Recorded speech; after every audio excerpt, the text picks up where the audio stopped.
Hello dear students, welcome back to my channel Edu Colours. आज हम इस video में क्लास 8 की सामाजिक विज्ञान की वर्कशीट करेंगे 25 और ये वर्कशीट आपको 28 दिसंबर को मिलेगी। आज हमें हास्यकरण की समझ में पार्ट 2 करना है, यानी कि हमारी जो पिछली वर्कशीट थी, वर्कशीट नंबर 24, वो भी हास्यकरण चैप्टर से रिलेटेड थी।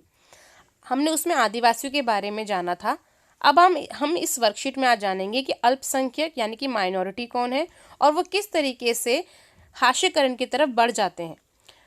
आइए चलिए हम इस कंटेंट को पढ़ते हैं और समझते हैं कि अल्पसंख्यक कौन होते हैं। उससे पहले मेरे चैनल एडू कलर्स को बच्चों ज़रूर सब्सक्राइब करें। चलिए अब हम ये वर्कशीट शुरू करते हैं। अल्पसंख्यक एक ऐसा समुदाय है जो धार्मिक और भाषाई संख्या की दृष्टि से बाकी की आबादी के मुकाबले बहुत कम है। ठीक है, हम अल्पसंख्यक का मतलब है जो धर्म या भाषा के आधार पर संख्या में बाकियों से कम होता है। ये केवल संख्या के सवाल तक ही सीमित नहीं है, बल्कि समुदाय के लोगों की सत्ता और संसाधनों तक भी पहुंच नहीं होती है। यानी कि हम देखें कि जो पॉलिटिकल पार्टीज होती हैं या जो गवर्नमेंट होती है, वहाँ पे जो सीट्स होती हैं उनमें भी इनकी पहुंच नहीं होती है और इन तक कोई संसाधन, कोई सुविधाएं भी नहीं पहुंच पाती हैं। साथ ही साथ इन्हें अपने सामाजिक स्तर व संस्कृति को बनाए रखने में भी दिक्कत होती है। बहुसंख्यक समुदाय की जो संस्कृति समाज है वो सरकार की अभिव्यक्ति को प्रभावित कर सकती है। ऐसी सूरत में छोटे आकार वाले समुदाय के घाटे की बात साबित हो जाती है और संभव है इस कारण छोटे समुदाय हाशिए पर खिसकते चले जाते हैं। देखिए मैं समझाती हूँ। क्या होता है, जो बहुसंख्यक समाज होता है उसके अंदर ये फीलिंग हो जाती है कि हम जो हैं वो संख्या में ज़्यादा हैं। बहुसंख्यक मीन संख्या में ज़्यादा, मेजॉरिटी। तो अगर हम मेजॉरिटी में हैं तो हम बाकी जो अल्पसंख्यक हैं उनको दबा सकते हैं। सत्ता, सुविधा, संसाधन, इन पे हमारी पहुंच होगी क्योंकि हमारे भाषा बोलने वाले लोग ज़्यादा हैं, हमारे धर्म के लोग ज़्यादा हैं, तो हम दूसरे पे हावी हो सकते हैं। इस तरीके से वो अल्पसंख्यक को दबा सकते हैं। और जब अल्पसंख्यकों के साथ ये सारी चीज़ें, घटनाएं होती हैं तो वो एक तरीके से समुदाय से, समाज से अलग हटने लगते हैं, खिसकने लगते हैं, अपने दायरे में सीमित हो जाते हैं। तो इस वजह से वो हास्यकरण पर चले जाते हैं। ऐसे में अल्पसंख्यक समुदाय को बहुसंख्यक समुदाय के सांस्कृतिक वर्चस्व की आशंका से बचाने के लिए सुरक्षात्मक प्रावधानों की ज़रूरत होती है। संविधान में हालांकि इससे रिलेटेड काफ़ी बातें की गई हैं। जो हमारा भारतीय संविधान है वो भारत की सांस्कृतिक विविधता मतलब अलग अलग कल्चर के लोग की सुरक्षा तथा समानता व न्याय की स्थापना के लिए प्रतिबद्ध है। ठीक है, कानून को कायम रखने और मौलिक अधिकारों को साकार करने में न्यायपालिका भी एक अहम भूमिका निभाता है। मतलब कि अगर किसी व्यक्ति को लगे कि उसको उसके अधिकार नहीं मिल रहे हैं तो वो डायरेक्ट, मौलिक अधिकारों के हनन हो रहा है तो वो डायरेक्ट सुप्रीम कोर्ट जा सकता है, अदालत में जा सकता है और अपनी अधिकारों की मांग कर सकता है। अब मुसलमानों के बारे में हम पढ़ते हैं कि वो किस तरीके से हास्यकरण पर बढ़ते हैं। भारत की जनगणना जो हुई थी 2011, उसके अनुसार मुसलमानों की जो संख्या है वो हाशियाई समुदाय माना गया है।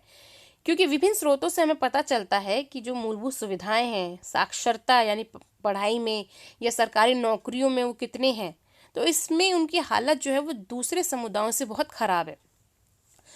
मुसलमानों के लिए एक कमेटी बनाई गई है जिसको सच्चर कमेटी बोला जाता है और इन्होंने 2005 में एक रिपोर्ट पेश की जिसके तहत सामाजिक, आर्थिक और शैक्षणिक हिसाब से अगर देखें तो मुसलमानों की स्थिति अनुसूचित जाति और जनजाति के जैसे ही है।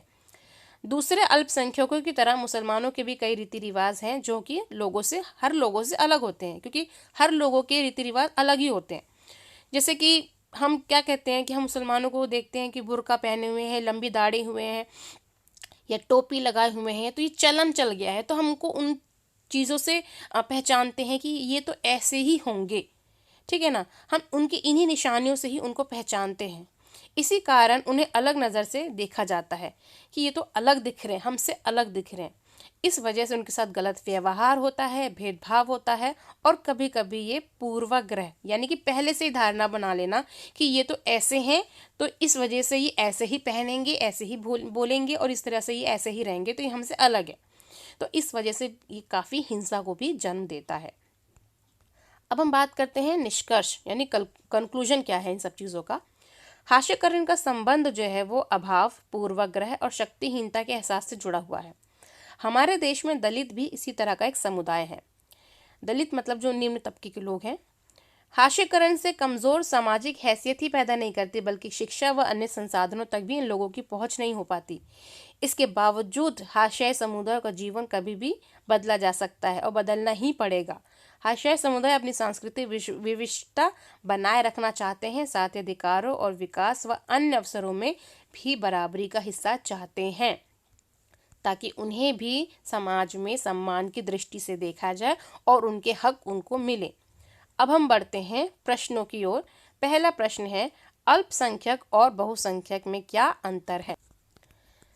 तो अल्पसंख्यक शब्द का अर्थ होता है दूसरे से संख्या में कम होना, और बहुसंख्यक शब्द का अर्थ होता है दूसरों समूह की संख्या में अधिक होना। ठीक है, यानी बहुसंख्यक का तात्पर्य उस स्थिति से है जब बहुसंख्यक समुदाय ये विश्वास कर ले कि उसे दूसरों पर अपना वर्चस्व जमाने का अधिकार है।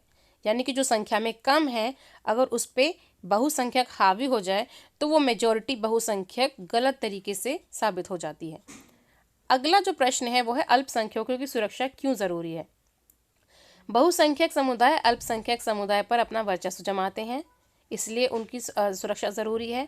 अल्पसंख्यक समुदाय को समाज में अलग थलग रखा जाता है, जिससे कि वे समाज की मुख्य धारा में शामिल नहीं हो पाते, इसलिए भी उनकी सुरक्षा जरूरी हो जाती है। अगला प्रश्न है, किसी समुदाय के लोग हाशियाई समुदाय के लोग कैसे बन पाते हैं? पहली बात तो उन्हें मूलभूत सुविधाएं नहीं मिलती, साक्षरता नहीं मिलती, सरकारी नौकरियों में अगर हम देखें तो मुस्लिम, आदिवासी या निम्न जाति के जो लोग हैं, इनकी स्थिति दूसरों से बहुत ही बेकार है, कमज़ोर है, उन्हें बराबरी का दर्जा नहीं दिया जाता, इस वजह से लोग हाशियाई समुदाय बन जाते हैं। अगला प्रश्न है, हाशियाई लोगों का विकास कैसे संभव हो सकता है? तो हमारे संविधान में सुरक्षा की व्यवस्था की गई कि हमारा संविधान सांस्कृतिक विविधता की सुरक्षा तथा समानता व न्याय की स्थापना के लिए प्रतिबद्ध है। कानून को कायम रखने और मौलिक अधिकारों को साकार करने में न्यायपालिका भी एक अहम भूमिका निभाता है, क्योंकि अगर किसी व्यक्ति को भी ऐसा लगे कि उसका मौलिक अधिकारों का हनन हो रहा है तो वह ऐसी स्थिति में अदालत जा सकता है। और हमारे कानून के साथ साथ लोगों को भी ये प्रयास करना चाहिए कि वो लोगों को हाशियाई समुदाय की ओर ना धकेले। सो स्टूडेंट्स, यहाँ पर हमारी वर्कशीट जो है वो कंप्लीट होती है। आई होप आपको ये वर्कशीट अच्छी लगी होगी। If you like my video, please share this video with your friends and मेरे चैनल एडुकलर्स को ज़रूर सब्सक्राइब करें। वीडियो देखने के लिए थैंक यू सो मच।